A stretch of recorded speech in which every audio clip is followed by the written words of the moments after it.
Next, we are going to add a strip of fabric carving along side edge of the front patterns and around her neck. So in the back patterns. Now we could tackle this by creating this rectangle and sewing all the fabric. But since everything is alright simulated plus the overlapping part in the middle, it might be more complicated in incorporating another piece of fabric. So instead we do the same technique we use for the waistband and create a strip of fabric right from the material we already have using a slightly different approach. So we are going to take our edit pattern tool and select the line in the front pattern, right click and choose offset as internal line. We are going to offset this line. As you can see, it's already appeared for 20 mm. Okay, so this is like very easy approach. We don't need to create an internal line by ourselves and then curve it. So it's identical to this curve. We can basically just offset the lines we already have and hit OK. We are going to do the same for the back pattern and of course offsetting the internal line for the same distance so it will be aligned. So select the line, right click and choose offset as internal and input 20 mm and hit OK. And as you can see, it still not totally aligned. So with the help of edit pattern tool, we are going to move this point from the internal line a bit closer to here. So we are going to have a seamless continuation and let's adjust this also. Alright, now we are ready to separate these pieces and we are just going to select the internal lines we just created, right click and select cut and sew. So we want to separate them into pieces of their own but also sew them back on, and I am going to do the same for the front pieces. So select the line, right click, then choose cut and sew. Alright, and if I simulate, I see that everything is going properly. Later we will put on a different texture for this strip as per the rest of the shirt. So it's going to be a little more visible than it is now.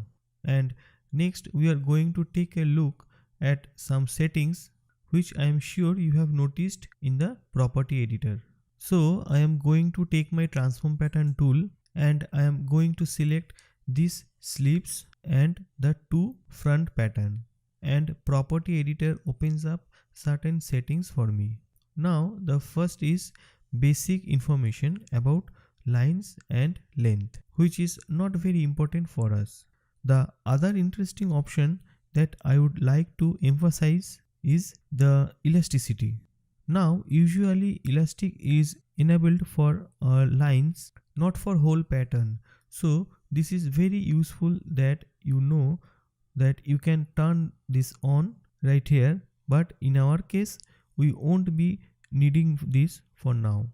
But what is interesting for us is simulation properties tab, and if we take a look at the particle distance, it's set to default but 20, and the particle distance is basically like resolution in the empty world. The higher it is, less information is incorporated. And if I bump this higher to demonstrate, so go for 20 to 30 and simulate.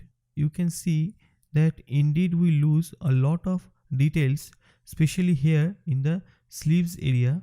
Now if I would bump it even higher, it will lose so much information that I could almost see the polygon from which the mesh is made of. And if we go the other way around, so 20 is default. If we go even lower to 10, hit enter and simulate, you can see that I have a lot more information that I have before, and also the wrinkles that also start smoother.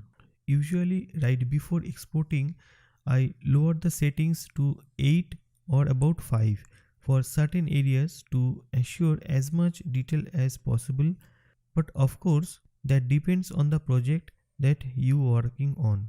But right now we leave this to 10 and move on to shrinkage width and shrinkage warp. With these values we can manipulate the shrinking percentage.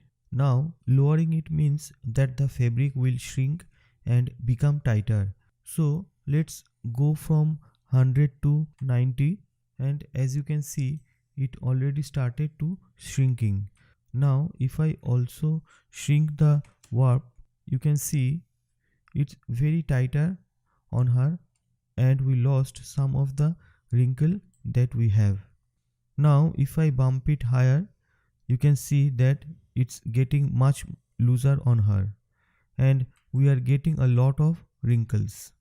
So one setting is for weft, and the weft is horizontal part and warp applies to the vertical part.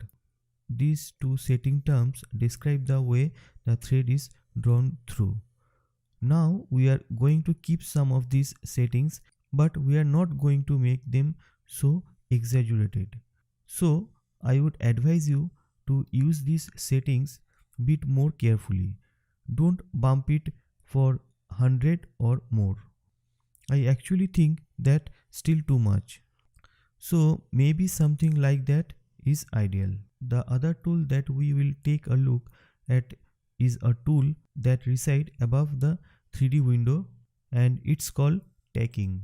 And tacking basically means it's fasten pieces of clothes together temporarily with long stitches.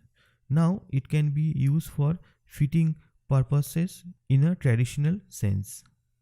So if I would like to see how this shirt will look like if it were more fitted on her, I could basically go back and tack this part together, and without changing the pattern I am able to see how this shirt look like if it very tight on her. So if I don't need that, I can simply go back with Ctrl and Z. But we can use tacking in bit more creative way, maybe for the sleeves. Before we just started to pull up them with our mouse, but we can also help ourselves with the tacking tool to create the ruffles that we would like, and maybe even here. And let's select and move tool again and push this together, and this way we are able to secure the position of the wrinkles and the sleeves bit more. So I would advise you maybe play around with the shirt little bit more, generating some interesting effects. And in the next clip we will be adding a folded shrink of fabric at the end of the sleeve and pasting it with the button.